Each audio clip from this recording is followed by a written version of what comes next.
Hey, I'd like to welcome you to another episode of Mission Matters.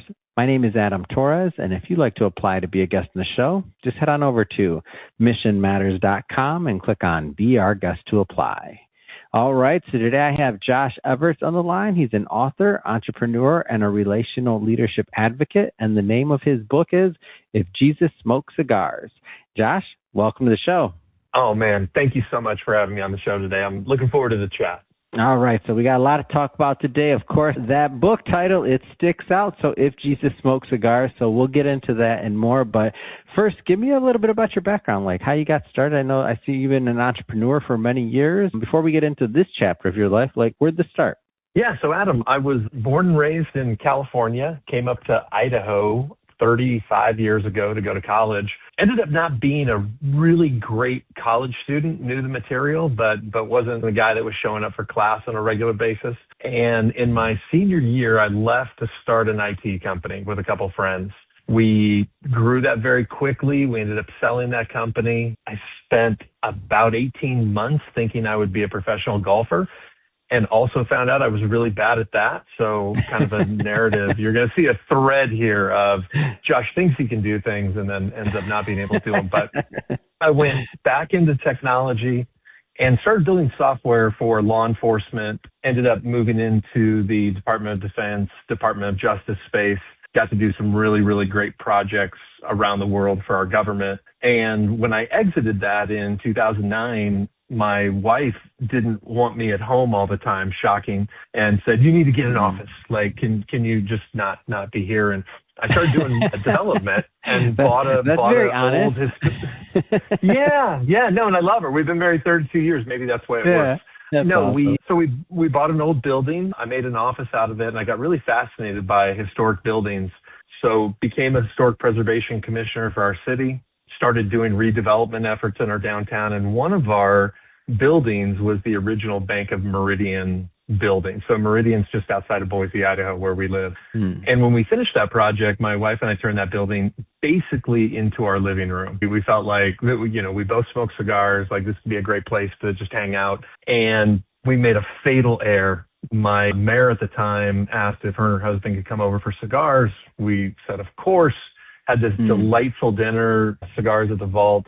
And she said, Josh, you should really open a cigar lounge. I said, Mayor, I don't really like people. I'm like, how's that going to work out for me?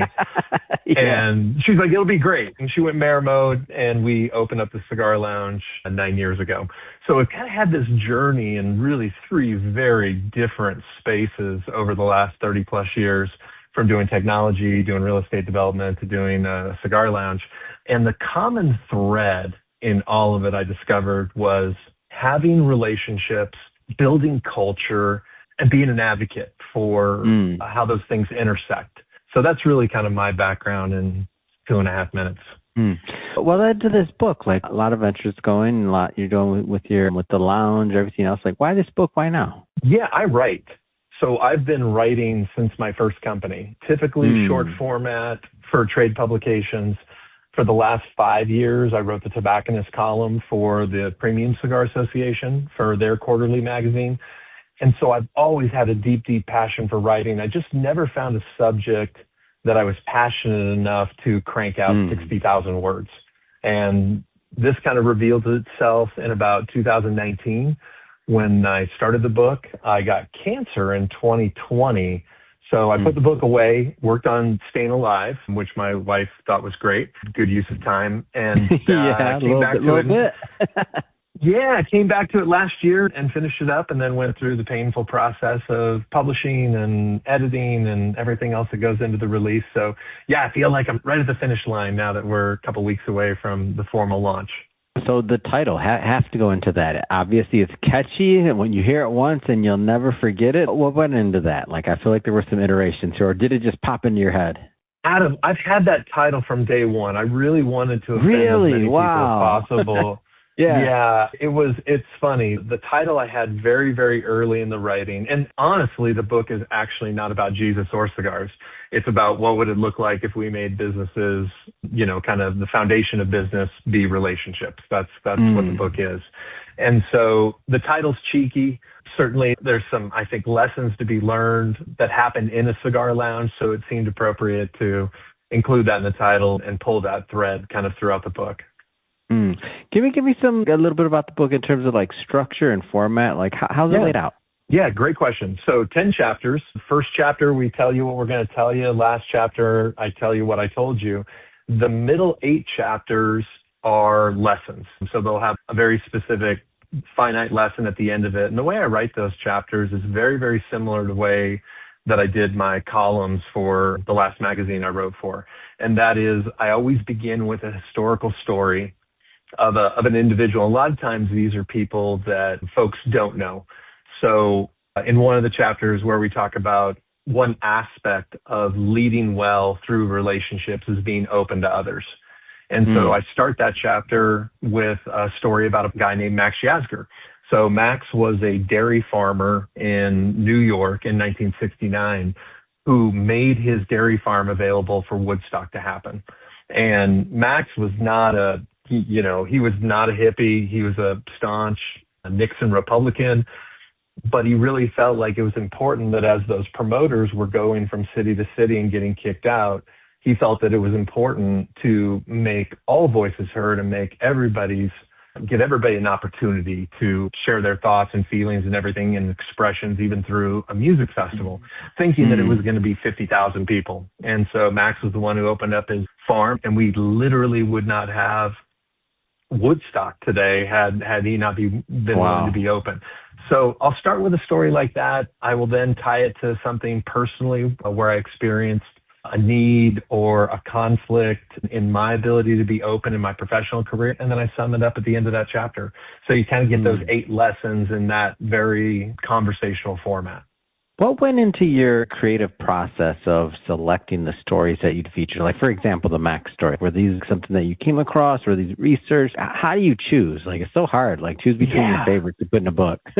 Yeah, I always like going for the obscure, right? Like, I think a lot of people have written about, let's say, Winston Churchill, right? Even though he's one of the most famous politicians of the 20th century and was a cigar smoker, it seems natural that he would be a part of this book. But so many great books have been written about him. I didn't feel like I needed to cover old territory. So did a lot of research on kind of obscure figures in our history that had really substantial impacts, and yet people might not have heard of them. So that was so a lot of reading. I am a reader. So spending a lot of time doing my own research and then having to dig a little bit deeper, because a lot of these stories are a little bit obscure. You got to dig a little deeper to find all the narrative and get the facts right. What do you hope, and I'm sure there are many things, but if there were one thing or essential theme throughout the book that you hope that the readers walk away with, what would that be? I think the biggest lesson, it's actually the 8th lesson in the book. I think it's really, really important. I'm an extreme introvert, so I don't derive any energy from spending a lot of time with people, which seems very contradictory. Which makes a lot of sense for having a cigar lounge. Right? I'm just saying, Josh, a lot of sense. It's crazy. It's crazy, but it really does. In fact, when we'll have big events at the lounge, I'll typically will duck out about halfway through just to go get some quiet time so that I can come back and be on again. So the last lesson in the book is you don't have to love or you don't have to like people, but you are required to love them. And I think this idea of defining what does it really mean to love people, right? What does that look like in practice? It looks like smiling first. It speaks to listening more than you're talking, being generous with your time. These are some attributes that I think are very, very consistent with loving folks. Because at the end of the day, I think that people generally work with people that they like. I think that they stay loyal to people that they trust, and they'll evangelize for people that make them feel loved. So I think this idea of being relational is just mission critical to business leaders and how they engage their organizations. When it comes to relationships, what are some of the mistakes that you feel that maybe leaders make along the way? I think the first one is recognizing that times have changed.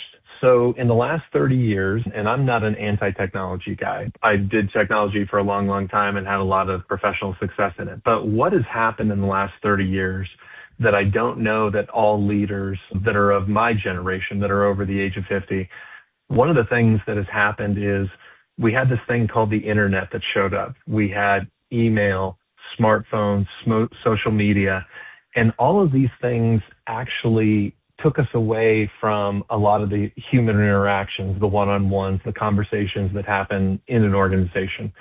The second thing that happened was COVID and kind of a worldwide pandemic, which took the workforce out of the workplace. It was social distancing. And the third thing that happened is this boom of AI and artificial intelligence. And now we're engaged in relationships, but we're engaged in relationships that we might not fully understand, where we're interfacing with an agent and we're trying to discern what we trust and what do we look at. And so all these things, I think, have placed leaders in a disadvantage as they go to engage their teams relationally. So I think that's the biggest struggle that leaders will have, is not realizing that, it's changed, and adapting to that and being intentional about how you build relationships is even more important today than it was 25, 30 years ago when I started.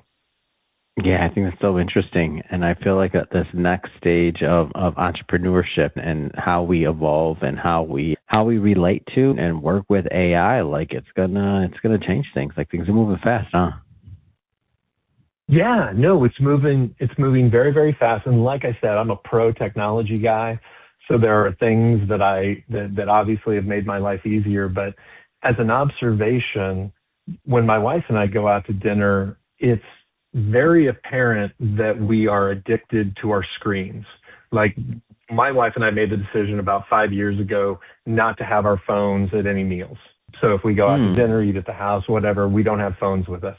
And two things have happened. Number one, there are a lot of restaurants that it's actually hard to eat. I can't tell you how many restaurants where they're like, oh, snap, hit the QR code and you can see the menu. And it's like, oh, I don't have a phone.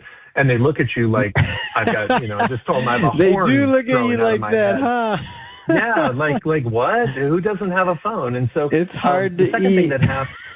Yeah, and the second thing that happens is you bear witness to the rest of the room, right? You become very observant because your face is not on the screen. So I'm having a great conversation with my wife or my kids or my grandkids, but what I'm also seeing is entire families sitting at tables and each one of them has their face in the screen.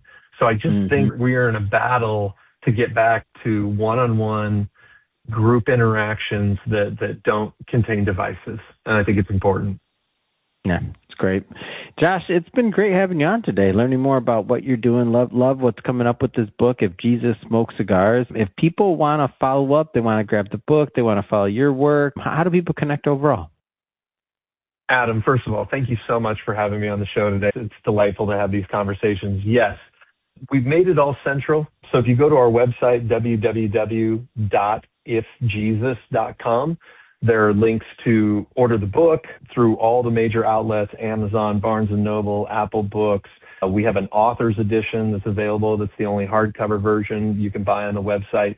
Otherwise, there's links to all of our social media accounts, LinkedIn, and people can go right to ifjesus.com and find out more about it. Fantastic. And for everybody listening, just so you know, we'll definitely put some links in the show notes, so you can just click on the link, head right on over, connect, and grab a copy, of course. And speaking of the audience, if this is your first time with Mission Matters and you haven't done it yet, hit that subscribe or follow button. This is a daily show. You heard me correct. Each and every day we're bringing you new content, new ideas, and hopefully new inspiration to help you along the way in your journey as well. So hit that subscribe or follow button.